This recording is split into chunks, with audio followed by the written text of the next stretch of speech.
Mediates Institute is located in Bryn Mawr, Pennsylvania, and we're very pleased to welcome you here tonight to the West Laurel Hill Cemetery.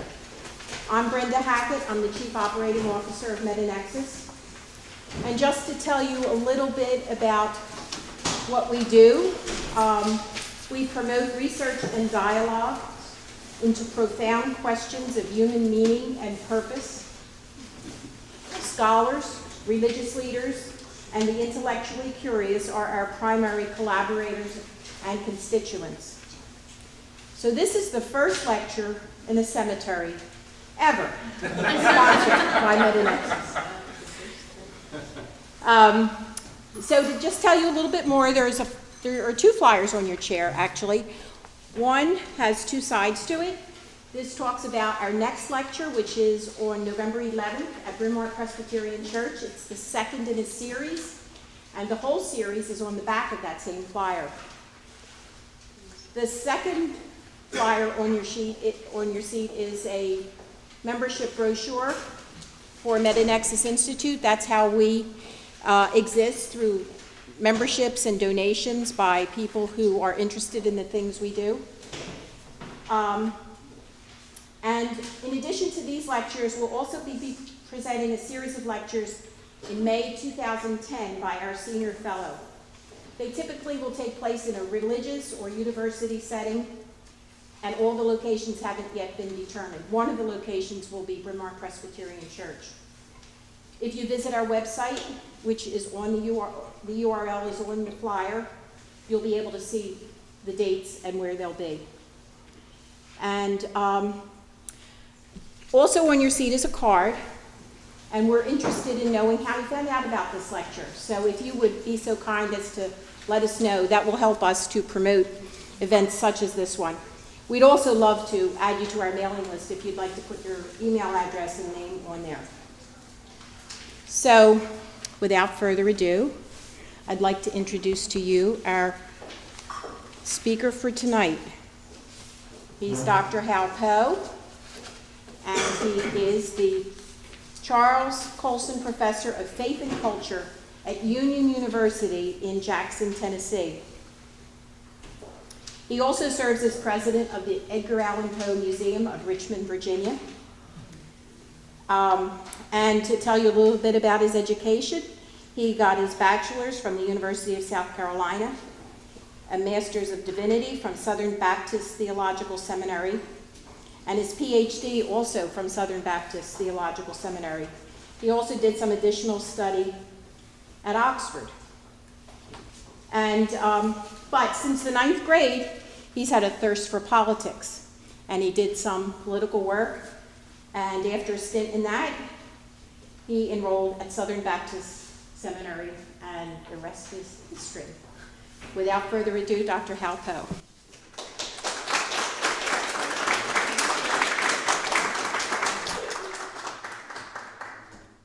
Well, it's a pleasure to be here in Philadelphia. Well, we're not in Philadelphia right now, but in the Philadelphia area.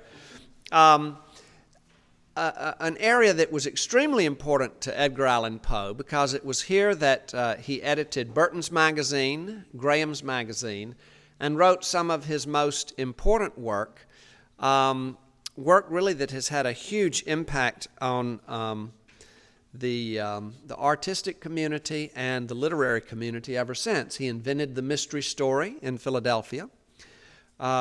Here he wrote and published The Pit and the Pendulum, The Fall of the House of Usher, and on. But tonight we're going to be thinking of Poe in a different area than most people normally think of Poe. And the very idea of Poe and the Big Bang Theory, something that wasn't accepted really until the last quarter of the 20th century. When I was in 7th grade science, our textbook explained the difference between the infinite number of stars in the heavens and the limited number of sands in the ocean. There are a lot of grains of sand in the ocean, but it's a finite number. But there are an infinite number of stars. And that was the science of the day when I was in the 7th grade in 1846. But anyway, I'd like for us to think about how someone who was a French major would conceive of an expanding universe from a primordial particle when all the science of the day, the impetus of culture from the time of Aristotle, was going in an entirely different direction. How does something like that happen? And this year, during Poe's bicentennial, I've been working on a project related to imagination. And imagination, the very idea of imagination, the phenomenon of imagination, intrigued Poe. And he thought imagination itself pointed to something beyond the physical world and was a clue for him that there's more to life than meets the eye. And so, let's begin. In Al-Araf, the title poem in the second volume of poetry that Poe published in 1829, he addressed the nature of beauty and the ultimate end of life. He takes for his inspiration, however, a scientific phenomenon that occurred at the end of the medieval period and the beginning of the modern period. It was, we now know, a supernova, an explosion, observed by the astronomer Tycho Brahe. Poe was fascinated by astronomy as science and the heavens as beauty. Poe was rationalist and romantic at the same time. The intersection of science and imagination would play an increasingly important role in the development of his poetry, his fiction, and his understanding of the universe and life itself. As an introduction to Al-Araf, the volume, Poe inserted a poem without title, which he later named Sonnet to Science. And I'd like to read that poem for you so you'll get a sense of what his thinking was and what his ambivalence was as a poet with the status, and I want to stress this, the status of science or the status of the philosophy of science during his day. And it's important to note the difference. It's the sort of poem that I think either J.R.R. Tolkien or C.S. Lewis could have written, because he talks about hamadryads, those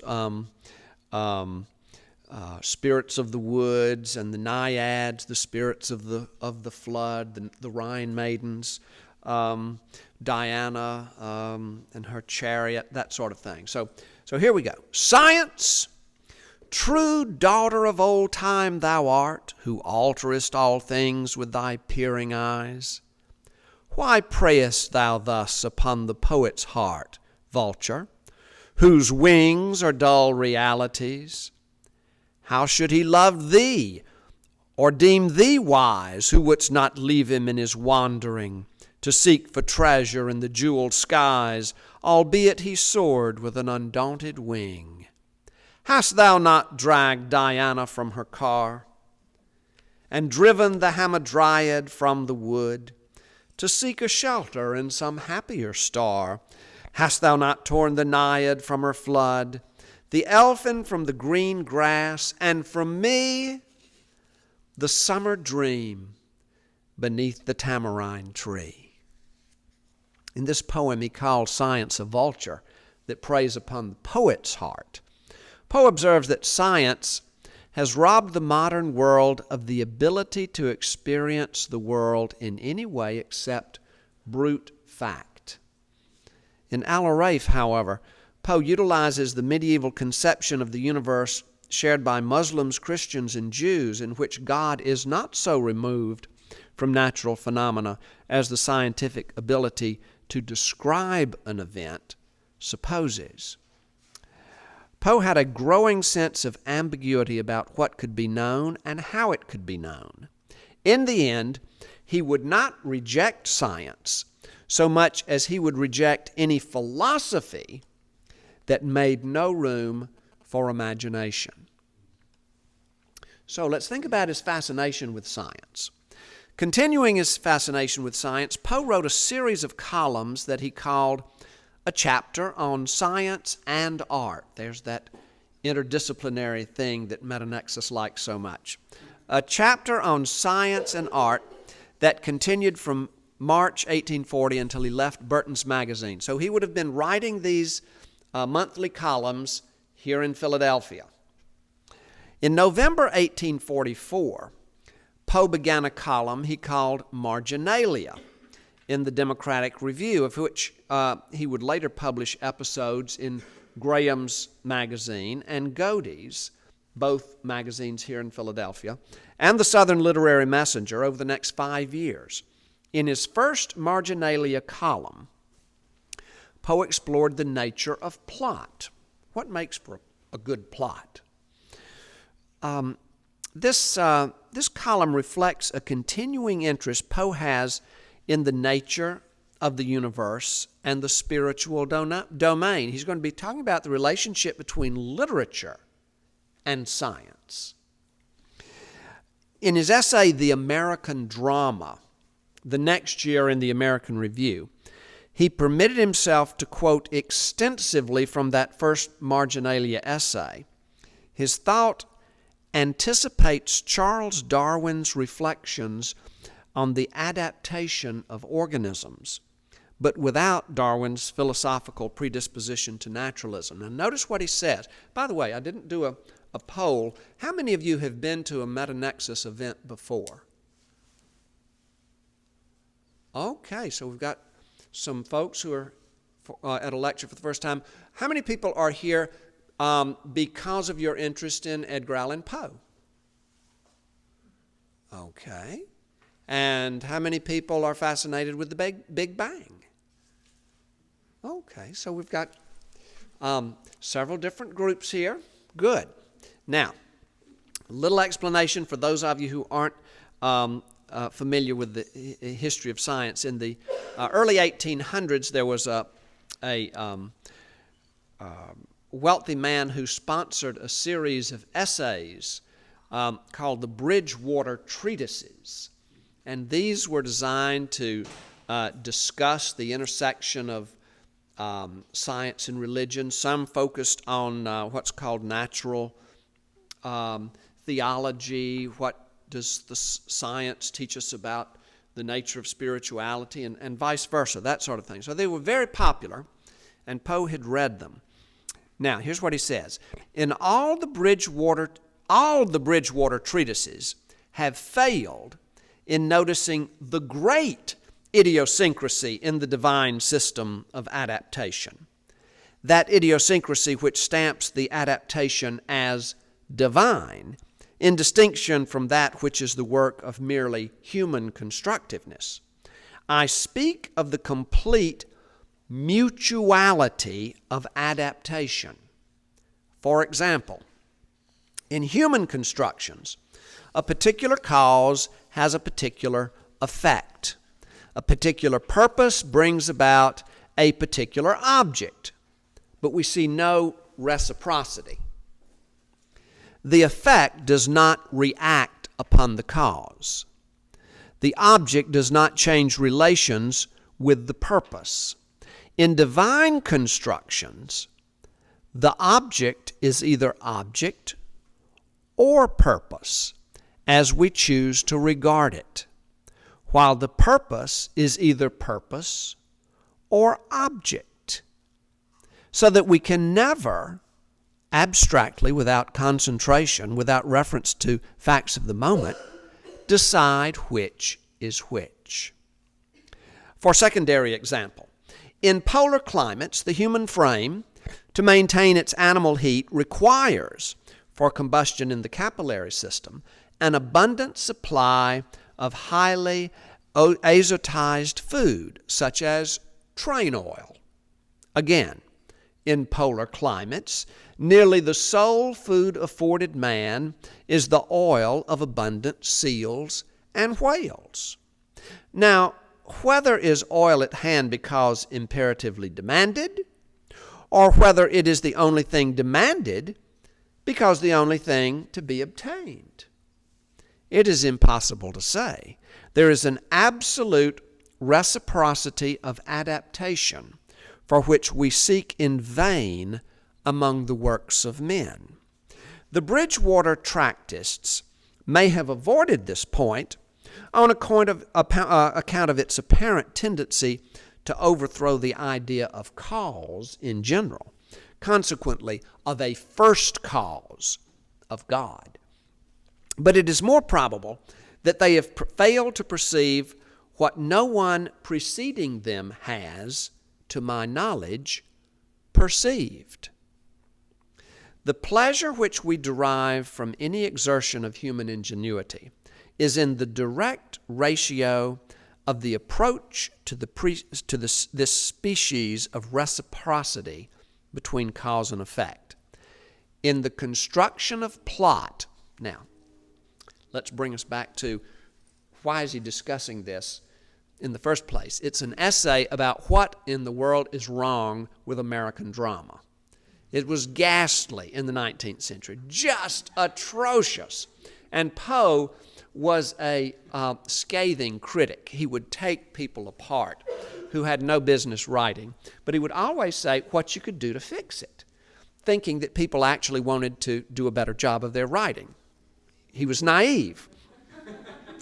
So he's gone on this tangent to talk about the idea of mutual adaptation, which was not a current topic of discussion in the biological community of that day. Okay, then he comes back and he's going to apply it to literature and the very idea of a plot. Okay? In the construction of plot, for example, in fictitious literature, we should aim at so arranging the points or incidents that we cannot distinctly see in respect to any one of them whether that one depends from any other or upholds it. In this sense, of course, perfection of plot is unattainable in fact because man is the constructor. The plots of God are perfect. The universe is a plot of God. Now, what I want to suggest to you is that we find, here's Poe, years before he writes Eureka, thinking and noticing all different areas of science. This interesting reflection and analogy suggests the speculative train of Poe's thought during this period of his wife's illness. His wife, Virginia, was dying of tuberculosis.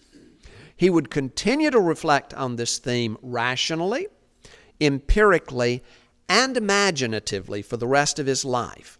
So let's think a little bit about imagination and knowledge. Poe began his tenure with Graham's Magazine in Philadelphia in the spring of 1841 by publishing a story called The Murders in the Rue Morgue. And with it, he changed the course of literary history. And without it, we'd not have anything on television at night.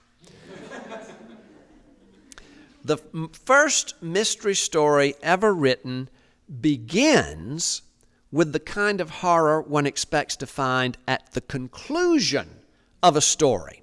2 women were found murdered in an upper-story room that was locked from the inside. The bodies of the victims had been horribly mutilated and blood stained the room.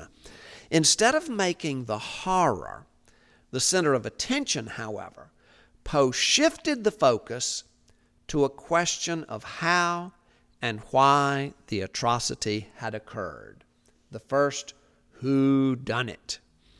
The unknowing that formed such an important part of the tales of terror demanded an answer. And this demand was rooted in Poe's lifelong sense of justice. Something about the human condition cries out for justice. In fact, we can't ask the problem of suffering unless we bring to the question the idea of justice. Without a prevailing idea of justice, you don't ask, why does suffering occur? You see how that works? Without the idea of justice in the mind of the reader, the mystery story doesn't work. The reader has to bring to the story the desire to know who did it. The reader has to bring to the story the desire that the innocent person go free, that the wicked person be discovered and punished, that the truth be known. The reader is a participant in the mystery. I think this is one reason it's such a popular form of storytelling all over the world today. But for Poe, another pointer that there's something else in this universe besides just us. Poe set the first mystery story in Paris, where C. Auguste Dupin, an impoverished aristocrat, used his acute intellect to solve the crime. In the narrator's introduction to the story, Poe places his growing understanding of the relationship between analytical thought and fancy, or between science and imagination. The narrator begins, "The analytical power should not be confounded with simple ingenuity. For while the analyst is necessarily ingenious, the ingenious man is often remarkably incapable of analysis. The constructive or combining power by which ingenuity is usually manifested, and to which the phrenologist, I believe erroneously, have assigned a separate organ, supposing it a primitive faculty, has been so frequently seen in those whose intellect bordered otherwise upon idiocy as to have attracted general observation among writers on morals.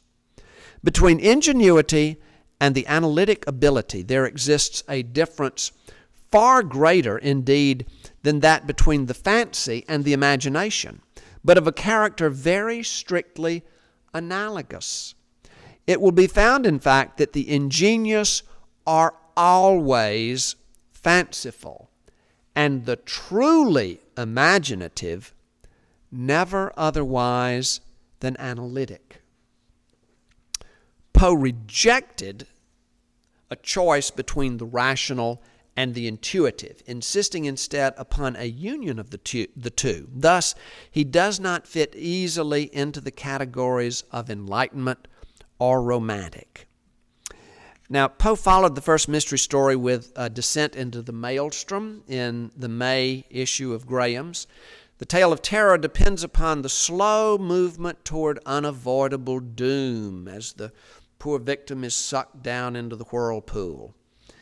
But Poe does not add the touch of horror that the reader knew must come. He's supposed to drown. The giant whirlpool does not snuff out the life of the narrator. Whereas Ligeia had depended upon the supernatural to bring about the preservation of life, this tale of the sea depends upon the forces of nature and the power of creative analysis by the fisherman. The focus of the story shifts from the horror of the brother who had been swallowed by the whirlpool to the ingenious method by which the narrator survives. I'm going to skip a few of these in the interest of time. You did want to go home by midnight, right? I mean, midnight's a great hour for a Poe lecture, but I'm going to skip a few. Let's go down to how this reflection and use of imagination and analysis intersecting with literature, art, and music. Who does the guy think he is, a Renaissance man or something? Caused Poe to then reflect upon the nature of time and space. He did it in several stories, the Colloquy of Monos and Una, in the August 1841 issue of Graham's. But let's look at a different one of Poe's favorite kind of stories. And if you only know Poe from your high school anthology, you don't know Poe. He did not care for horror stories, but he loved humor. He wrote more humor than he did horror. And so here is a humorous tale. He also liked science fiction. He was one of the earliest experimenters in science fiction, and it was Poe who inspired Jules Verne. Verne copied at least five of Poe's stories, and let's start with one of the most famous ones that he copied. Poe's story is entitled A Succession of Sundays. Today it's usually printed as 3 Sundays in a Week. It was published in the Saturday Evening Post in Philadelphia, November 1841. Now, the heroine was 15 and her cousin past 20, and they wanted to marry. The hero's great uncle would not permit it until 3 Sundays came together in a week. Now, that doesn't normally happen. So, on Sunday, October 10, the 2 cousins visit their great uncle when 2 sea captains also call on him after year-long voyages in which they had circled the globe in opposite directions. Okay? One captain insisted that the previous day was Sunday, while the other captain insisted that the next day would be Sunday. Now, this humorous tale of the relativity of time and space would be taken up a few years later by Jules Verne in Around the World in 80 Days. It would be taken up 60 years later by a Swiss patent office clerk named Einstein in his theory of general relativity. Let me read a throwaway phrase at the end of this story. Wrong one.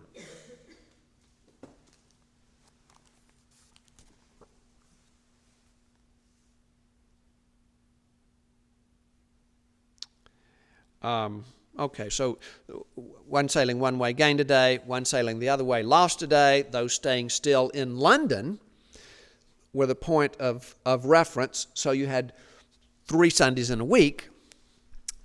Listen to what he says. And what is more, Mr. Rumgudgeon, and Poe loved to come up with funny names like that. All his humorous characters have funny names like Double LD. Well, anyway.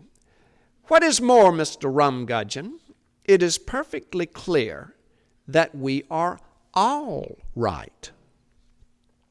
For there can be no philosophical reason assigned why the idea of one of us should have preference over that of the other. What he's saying is there is no preferenced time, no preferenced space in the universe, which was not what Aristotle said and not what everybody believed in 1841. Just a throwaway phrase, but there it was, the idea of a preferenced space. This is the way he's thinking now by 1841. I'm going to skip a couple of others and add in the problem of humanity. This ties in with his idea of justice. Poe published The Pit and the Pendulum in the annual for 1843, a book called The Gift. It came out every year, and you bought it and gave it as a Christmas present. It had beautiful leather binding and lots of little poems and stories. Isn't that a nice Christmas story, The Pit and the Pendulum? The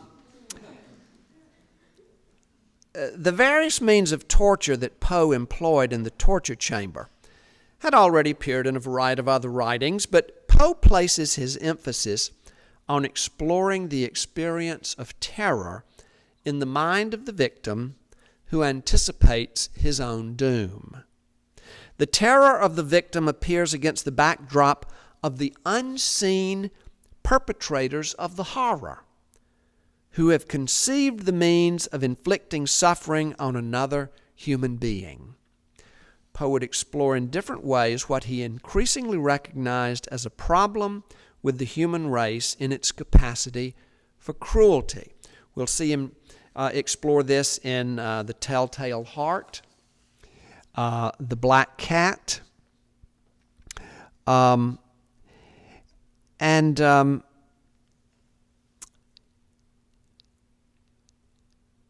As with the Telltale Heart, the narrator in The Black Cat who commits the horrible murder seems mentally unbalanced, but Poe implies that all acts of cruelty offend against reason. It is not necessary to be insane to sin against reason.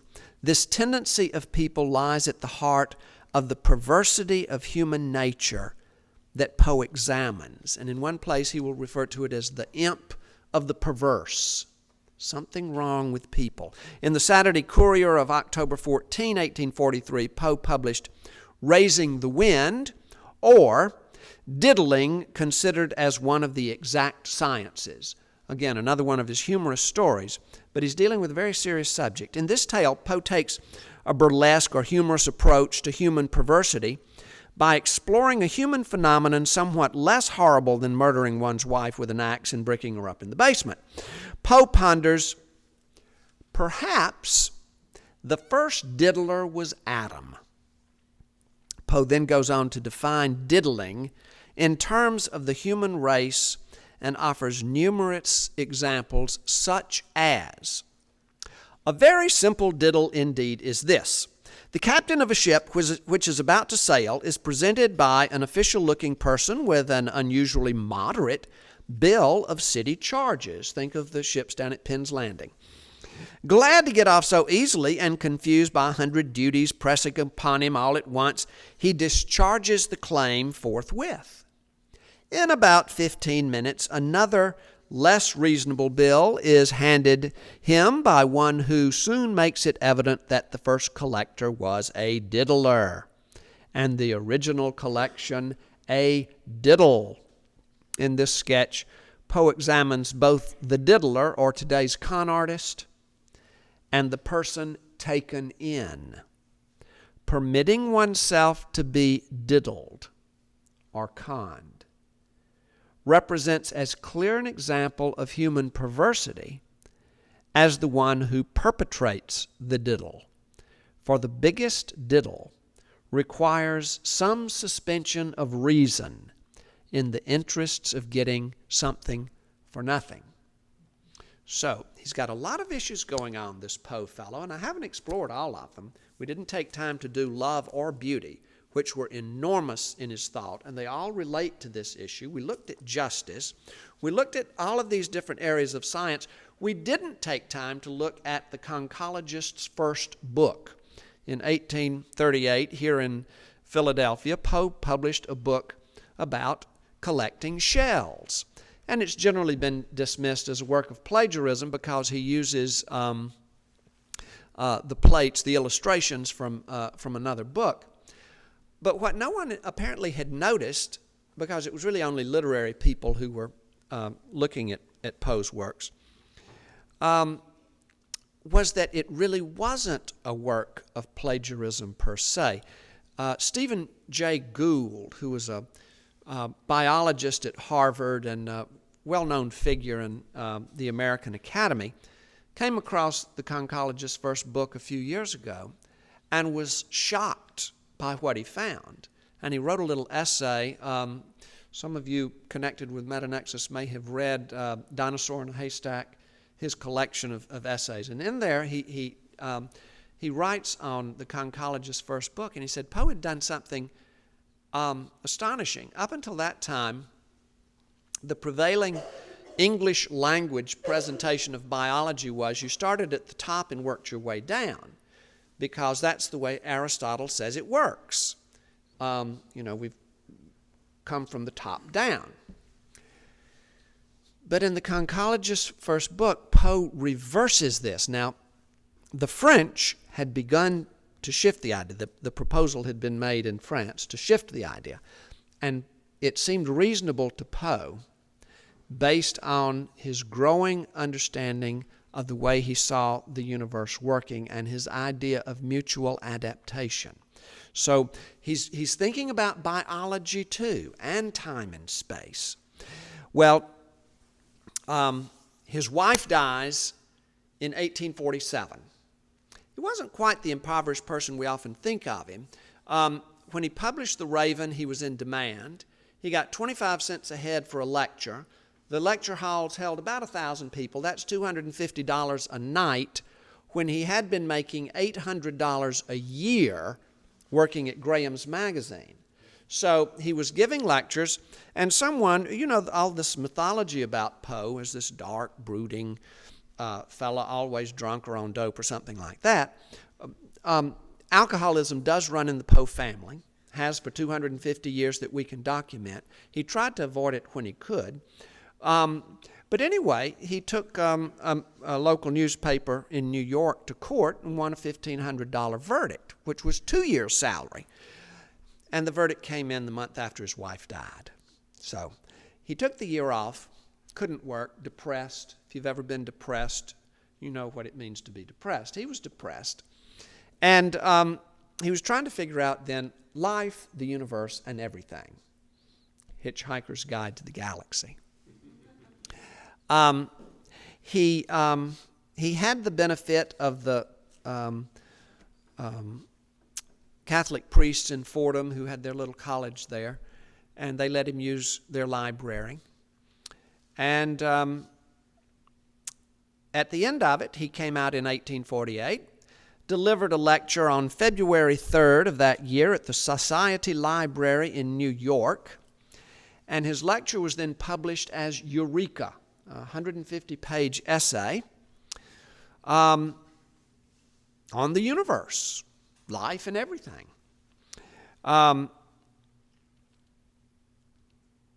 In this amazing intuitive synthesis of empirical observation and rational analysis, Poe proposes what science now calls the Big Bang Theory. By a series of logical steps that proceed from the observation of the distribution of stars in the sky and the action of gravity, Poe argues that the universe came from one primordial particle that God willed into being. In 3 Sundays in a Week, Poe made use of the relativity of time and space for his clever climax. In Eureka, he anticipated Einstein by arguing, quote, space and duration are one, end quote. In Eureka, Poe stresses that with light, quote, there is a continuous outpouring of ray streams, and with a force which we have at least no right to suppose varies at all. That is the absolute idea of the speed of light. The world was not yet ready for these ideas. How could a modern language major have conceived the basic principles of Big Bang cosmology and relativity? At the beginning of Eureka, Poe poses a humorous science fiction tale to explain the superiority of imagination over either empiricism or rationalism. He has a tale of the future, 1,000 years in the future, and these fellows talking about how silly they were way back then. He makes puns of the names of Aristotle and Francis Bacon, and he explores the limitations of the revered mental exercises of the Enlightenment to conclude that rationalism and empiricism cannot take us to new knowledge.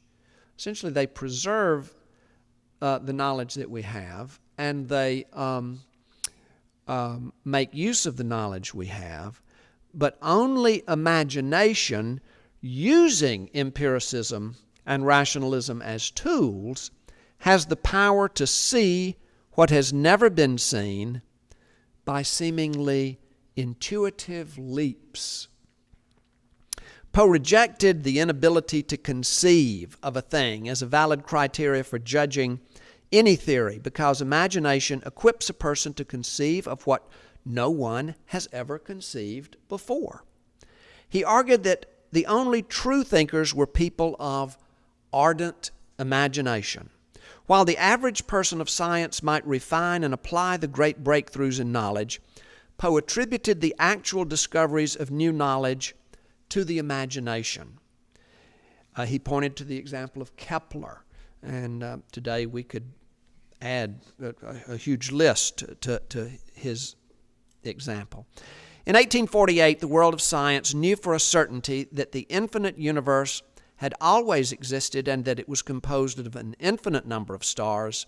In contrast to this position, Poe declared that the universe had a beginning and that it had a finite number of stars. When we look at the night sky, we see the stars scattered, but in a universe with an infinite number of stars, we should see something else. Quote, "Were the succession of stars endless, then the background of the sky would present us a uniform luminosity, since there could be absolutely no point in all that background at which would not exist a star." While Poe made several guesses about astrophysics that do not hold, his essential argument corresponds amazingly with what came to be the accepted understanding of the origin of the universe during the last third of the 20th century. To go against the established scientific understanding in 1848, however, meant that people labeled Poe a madman, completely insane. Poe had long since stopped caring about public opinion. He knew he was right and that one day he would be vindicated. He also recognized, however, that the origin of the universe has profound theological implications. Poe believed that the explanation for everything in the universe is contained in the initial will of God in creating the original primordial particle and causing it continually to divide until it had expanded into the universe. Today we speak of four fundamental forces: gravitation, electro-magnetism, strong nuclear force, and weak nuclear force. In 1848, Poe only knew of gravity and electromagnetism. Having identified these, however, he chose to speak of attraction and repulsion instead, because he had to account for what science had not yet described in the strong and weak nuclear forces that hold atoms and elements together. So there was something there that he didn't know what it was, just like Darwin knows there must be something to account for heredity. He just didn't know what it was. Gravity, or the tendency of matter to seek unity, appears when the initial act of creation ceases. But electricity also appears, which prevents the immediate return of matter to a single unity. Poe argued that matter is nothing more than attraction and repulsion.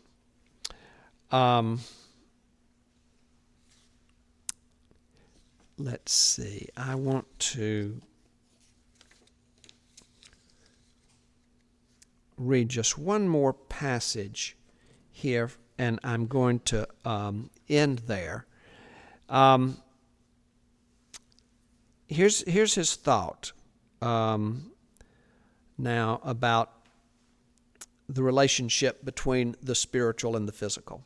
Poe had no patience with the idea that God placed individual stars and planets in particular places by separate and individual acts of creation. Instead, he argued, quote, "With the very idea of God, omnipotent, omniscient, we entertain also the idea of the infallibility of his laws. With him, there being neither past nor future, with him all being now, do we not insult him in supposing his laws so contrived as not to provide for every possible contingency? Or rather, what idea can we have of any possible contingency, except that it is at once a result and a manifestation of his laws? He who, divesting himself of prejudice, shall have the rare courage to think absolutely for himself, cannot fail to arrive, in the end, at the condensation of laws into law, cannot fail of reaching the conclusion that each law of nature is dependent at all points upon all other laws, and that all are but consequences of one primary exercise of the divine volition. And at this point, he inserts from that 1845 essay on American drama his conclusion, the universe is a plot of God. And in this way, now thinking of the universe in a literary metaphor, and going back to his starting point, which was really the problem of pain. His parents died when he was a child. His foster mother died when he was a teenager. The woman who encouraged him to write poetry died when he was a teenager. His beautiful wife, Virginia, dies when she's 22. So why do bad things happen? And once he's got it in the form of a story with a beginning, that the universe is not just a static place, it's moving. And the story's not over.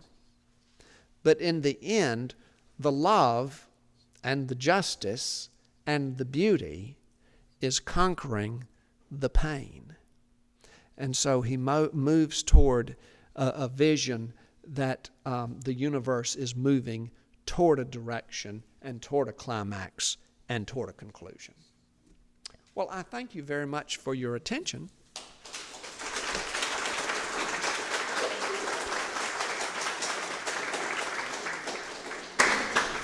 Thank you, Dr. Poe. And to say his words as a respondent, we have Professor Edward J. Devinney Jr., our own president of MetaNexus. And I'd just like to tell you a little bit about him. He received his BA in physics from LaSalle University and a PhD in astronomy and astrophysics from the University of Pennsylvania. He is interested in instrumentation, observational aspects of solar eclipses and binary stars, including black hole binaries. He's widely known for the Wilson-Devinney computer code for binary star light curve analysis used by scores of astronomers, which enjoys over 700 literature citations.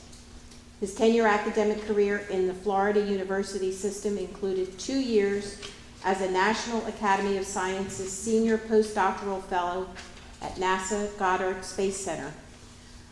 A subsequent industry career included 9 years with Siemens U.S. Research Labs as department head, artificial intelligence, and chief scientist.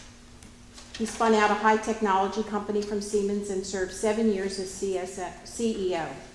Currently, he is visiting professor of astronomy and astrophysics at Villanova University. His long interest in philosophy and religion stems from his undergraduate education, which included minors in both topics. And he's also strongly interested in the philosophy of science. He's an inveterate fan of cultures, music, and language, and aspires to be a Renaissance person in his next life. But of course, those of us who know him know he's already a Renaissance person. Professor Devinney.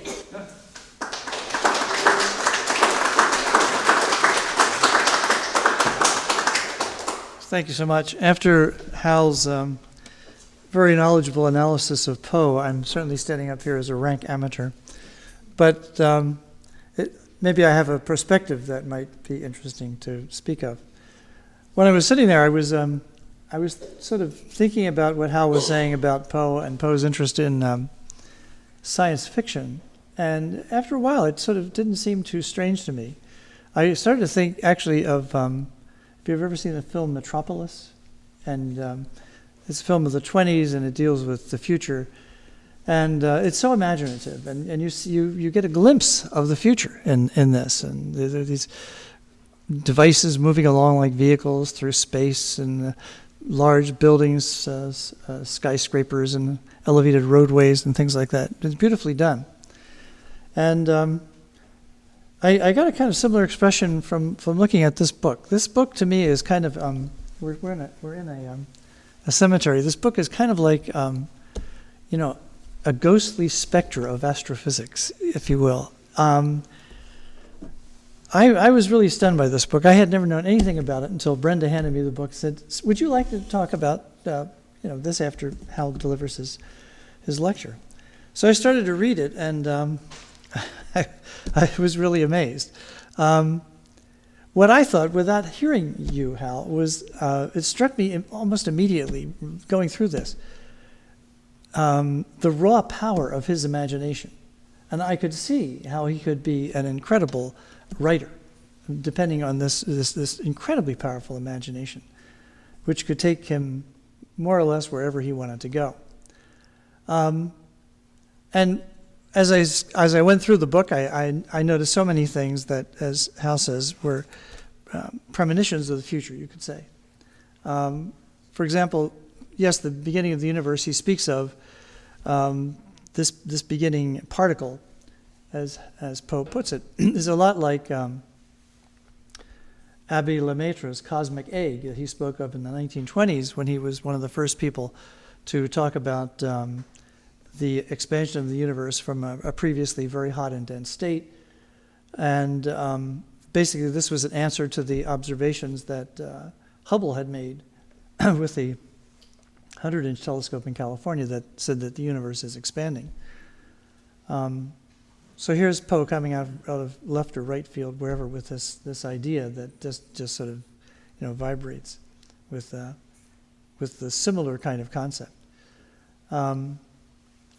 At the same time, so his ideas about the beginning of the universe, certainly, the fact that there was any idea of the beginning of the universe in his time, and by a person such as him, was, to me, quite startling. And as I leafed through the book and read through it, I was amazed at how many scientists of the day that he talked about, like Fourier, a great mathematician, a French mathematician, Humboldt, a great explorer and physical scientist and geologist, excuse me, and many, many others throughout the book. And if you look back in this issue, you'll be amazed how many famous names were there.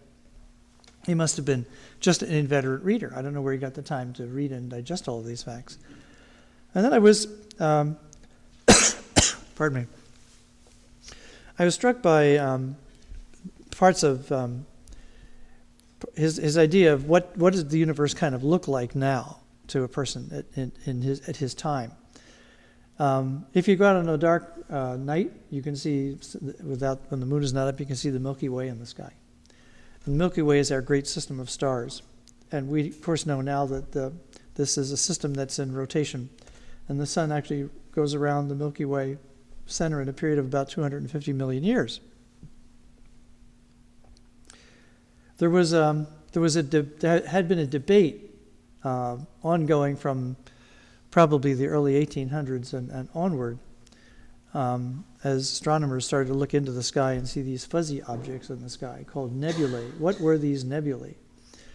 And there was a discussion about, well, maybe they're something like our Milky Way, only farther away, only maybe much farther away. Then there was a faction that said, no. The Milky Way that you see in the sky is a grand system of stars, that we're in it, and that's it. That is the universe. And these other things are just cosmic fuzzballs, not to worry.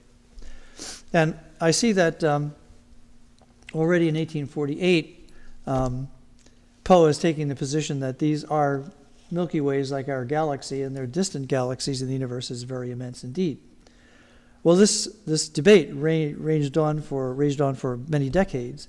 In fact, in the 20s, two famous astronomers, Curtis and Shapley, had a big debate, actually, at one of the astronomy meetings in the country, national meeting, about whether these fuzzies were actually other galaxies or were they other Milky Ways.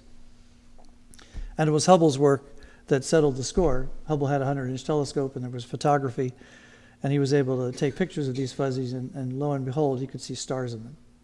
So that settled it once and for all. But there's Poe coming down on the right side, just based on the power of his imagination, and how would you say maybe his view of plot, as you said, a much better plot, that these fuzzy objects would be immense objects like the Milky Way, and the universe would be very grand indeed. In the book, by the way, let's see if I can find this part here. He says, it's hardly worthwhile, perhaps, even to sneer at the reverie of Fourier, but much has been said laterly of the hypothesis of Medler, that there exists in the center of the galaxy a stupendous globe about which all the systems of the cluster revolve, like the sun and stars. The period of our own, indeed, has been stated 117 million years. Well, the true figure is just about twice that. But this is 1848.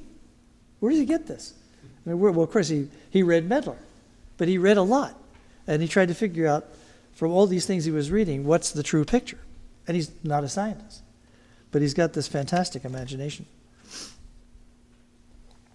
So,